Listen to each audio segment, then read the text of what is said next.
बस एवं car operators federation Uttar Pradesh ABCOF and बस एवं car operators confederation of India BOCI Uttar Pradesh की संयुक्त प्रदेश स्तरीय बैठक 3 फरवरी 2026 को लखनऊ में आयोजित हुई।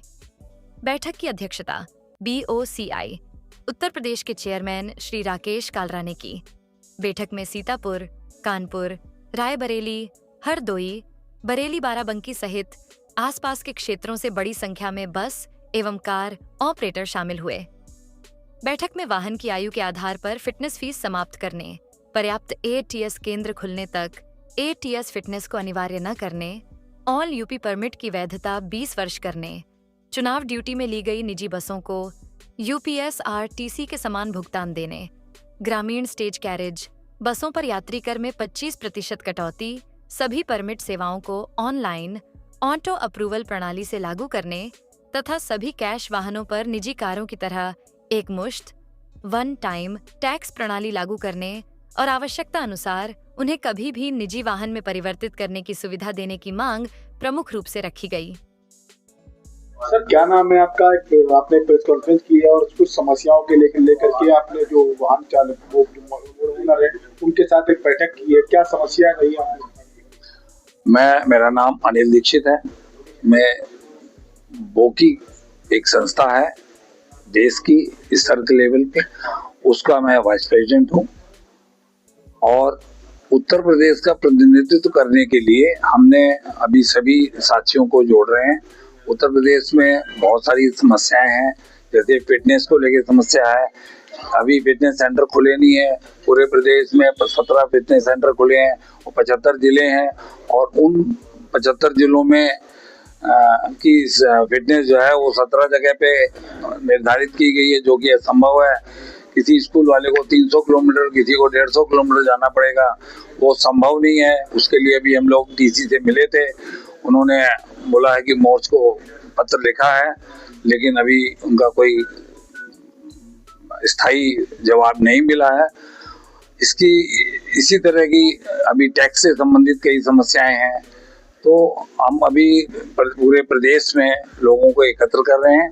उसके आधार पर लोगों से मिलने के बाद हम अप्रैल में एक बड़ा प्रोग्राम करेंगे यहाँ पे लखनऊ में।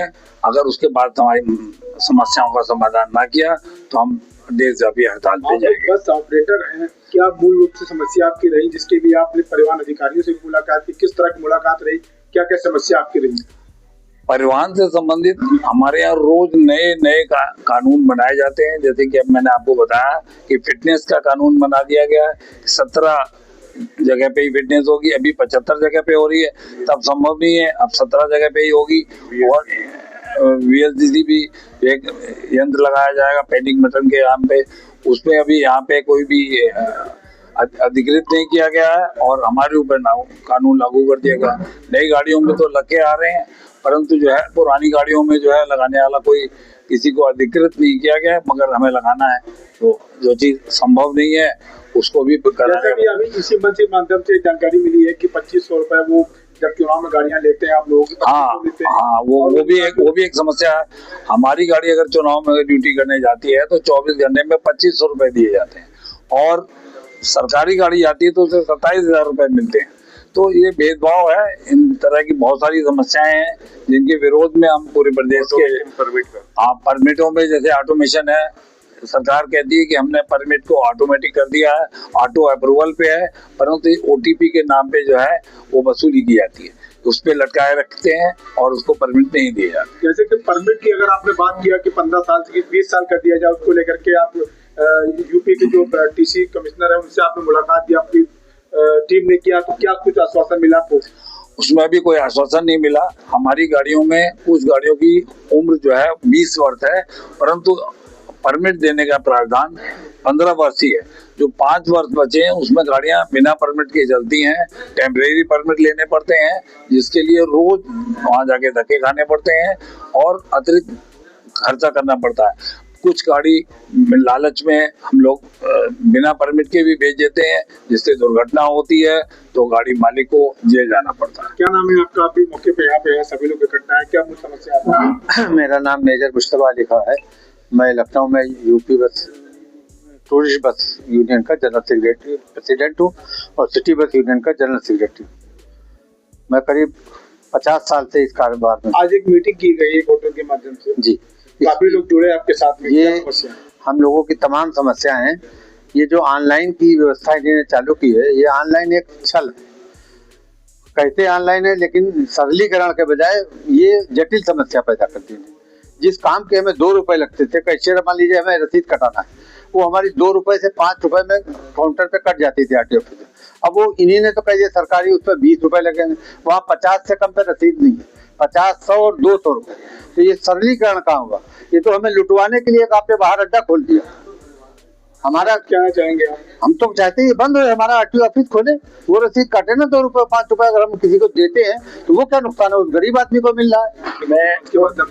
मैं Rakesh Kalra, chairman Uttar Pradesh walkie team से हूँ। हम लोगों की जो संस्था है वो सब बस और कार ऑपरेटरों को जोड़ती है आपस में, और उनकी जो मांगे हैं वो सरकार को सेंट्रल में और स्टेट में रखती है। आजकल रोज नया नया कानून बस मालिकों के ऊपर लग जा रहा है। अभी जैसे स्लीपर बस के ऊपर लग गया। जिस मालिक ने 50 लाख रुपए की स्लीपर बस बनाई हो, उसको आपने आज एक नया नियम लगा दिया और कह दिया पहले उस नियम को पूरा करो, तब हम आप उसकी गाड़ी रजिस्टर्ड करेंगे।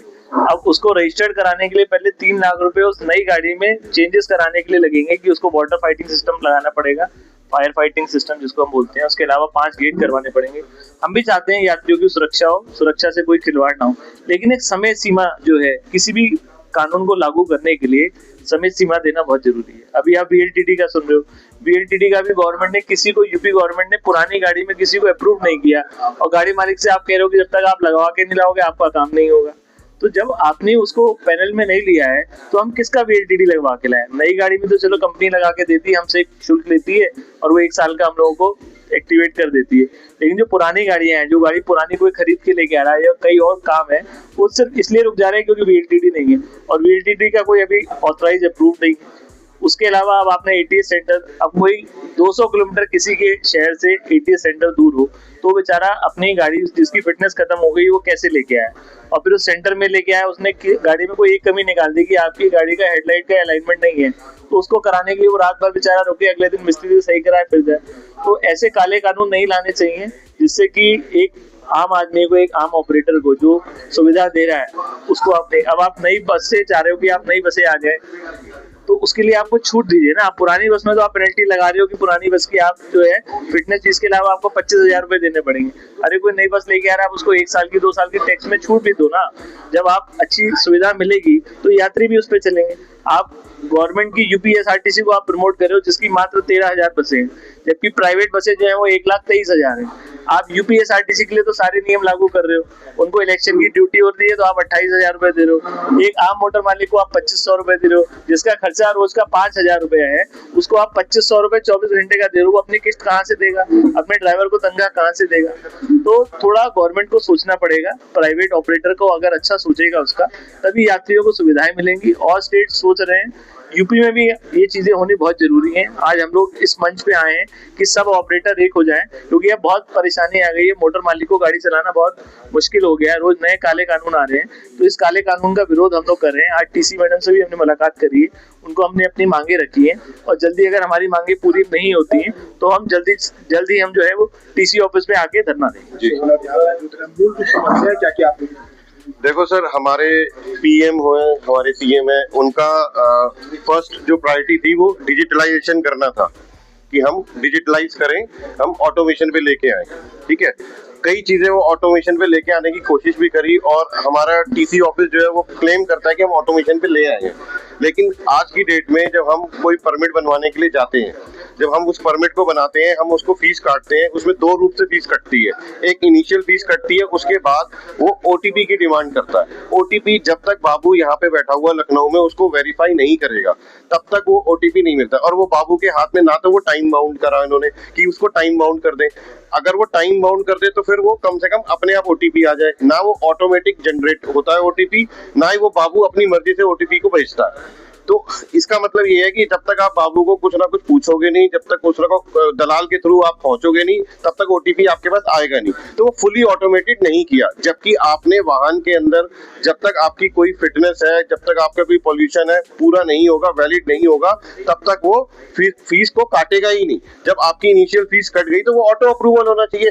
जब हमारे पीएम साहब चाहते हैं कि डिजिटलाइजेशन हो, जब हमारे सीएम साहब चाहते हैं, तो फिर ट्रांसपोर्ट कमिश्नर ऑफिस क्यों नहीं चाहता कि डिजिटलाइजेशन हो जाए? क्यों हमारे परमिट अपने आप क्यों नहीं बनते जब बाकी स्टेट्स में बन रहे हैं? तो उत्तर प्रदेश इतना बड़ा स्टेट होते हुए हमारे परमिट अपने आप नहीं बन सकते, ऑटोमेट क्यों नहीं हो सकते? इसका कोई जवाब दे सकता है? मैं ट्रांसपोर्ट कमिश्नर से पूछना चाहता हूँ कि वो क्यों नहीं हो पा रहे हैं, इसका क्या रीजन है? परिवहन विभाग का कहना है कि प्रक्रिया में है। नहीं, ये प्रक्रिया में होते हुए 10 साल हो गए, प्रक्रिया में होते हुए सर। ये क्लेम करते हैं कि हो चुका है, लेकिन अभी तक कुछ भी नहीं हुआ। जब तक ये ओटीपी बंद नहीं करेंगे तब तक ये लूट बंद नहीं होगी। कहीं ना कहीं घूसखोरी का मामला, बिल्कुल घूसखोरी ही है, इसी वजह से ही ये हो रहा है। इनको बंद करना चाहिए और फुल ऑटो अप्रूवल होना चाहिए। जब बाकी स्टेट्स में हो सकता है तो यूपी में क्यों नहीं हो सकता? क्या यूपी पिछड़ा हुआ देश है और पिछड़ा हुआ प्रदेश है? क्या हम पिछड़े प्रदेश में रहते हैं? अपनी जेन्युइन मांगों को लेकर के आप यहाँ बैठक किया, इसके बाद क्या अगला कदम होगा? देखो सर, हमने एक डिमांड रखी है टीसी मैडम से। अगर वो हमारी डिमांड को सुनते हैं, पूरा करते हैं, और हमने कोई भी नाजायज डिमांड नहीं रखी है, सारी हमने जायज डिमांड रखी है, जो कि वो खुद क्लेम करते हैं कि ये है, और ये हमारे ट्रांसपोर्ट व्यवसाय के हित में है। ठीक, अगर हम लोग इतना टैक्स पे कर रहे हैं, जितना एक बस के ऊपर हम लोग लाखों रुपए टैक्स पे करते हैं सरकार को, अगर हम इतने बड़े टैक्स पेयर होके अपनी छोटी सी डिमांड नहीं पूरी करा सकते सर, फिर हम सीएम के पास जाएंगे, सीएम नहीं तो धरना देंगे सीएम के ऊपर। समस्याओं को लेकर किससे मिले आप अभी तक? हम लोग अभी टीसी मैडम से मिले। क्या आश्वासन मिला? कोई खास आश्वासन नहीं मिला, लेकिन हम फिर भी इंतजार करेंगे और फिर उसके बाद हम धरना देंगे। चैनल देश प्रतिदिन न्यूज़ को बेल आइकन दबाकर सब्सक्राइब, लाइक और शेयर जरूर करें।